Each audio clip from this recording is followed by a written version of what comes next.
Actually, that's like the funny part about it. I really didn't really come to terms with it for a little while. Maybe not till spring semester.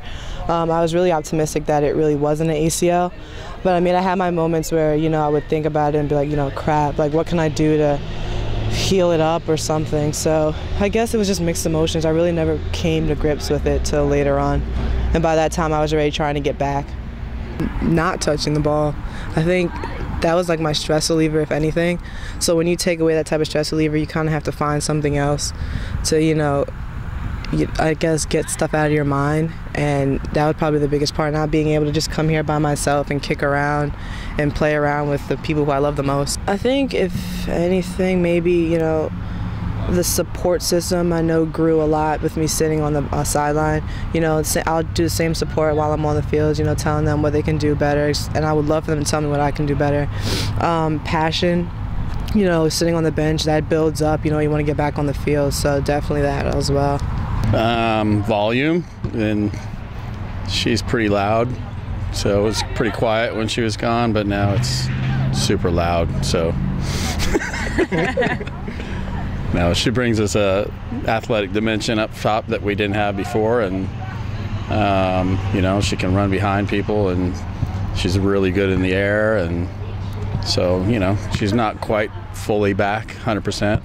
And up to game speed, but she's gaining ground every day in practice, and so we look forward to having her for the second half here. I think just getting through each game, getting through each practice. I'm not really nervous to get on the field because the injury wasn't like contact-wise, so I'm not like worried about getting hit. But there's definitely some things in my mind, like what if I make a weird turn and something else happens again? But I try not to think about that, because then that's when you normally hurt yourself again. Well, it's anytime you have that severe of an injury, everyone reacts differently to it, and so it took her a while to get her legs back, and but now she's back full steam, and she's super committed and anxious to make a commitment. So you can tell she wants to help the team win, and she's hungry to score goals. So hopefully in the next few games she'll really find her game. Rehab as quickly as I could, just to give my mind like that whole driven factor, like, come on, you're working the next year. Homework. I don't know, that's not a stress reliever, but I got to focus a little bit more on my work and just staying in connection with every one of my teammates. My family, they're my family. I love them to pieces, so I guess that's the biggest one, my bond with my coaches and my bond with my teammates. I think, yeah, that was it, getting on the team with my teammates and, contributing the best way I could, helping them, like scoring goals and things like that. So being back with them, being part of that type of family again was my main, drive.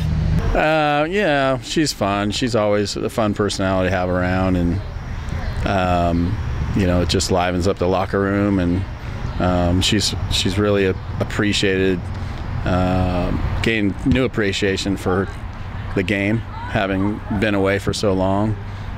So it's almost like having just a fresh pair of legs and a fresh mind. So she's a lot of fun. I think my main thing, and I spoke to a lot of my teammates when I first got injured and who had been through injuries before, was staying mentally strong. Yeah, it sucks, and you're gonna say get sad and stuff, but after you get over that, you don't go back to it, and just think of the positive and keep striving forward.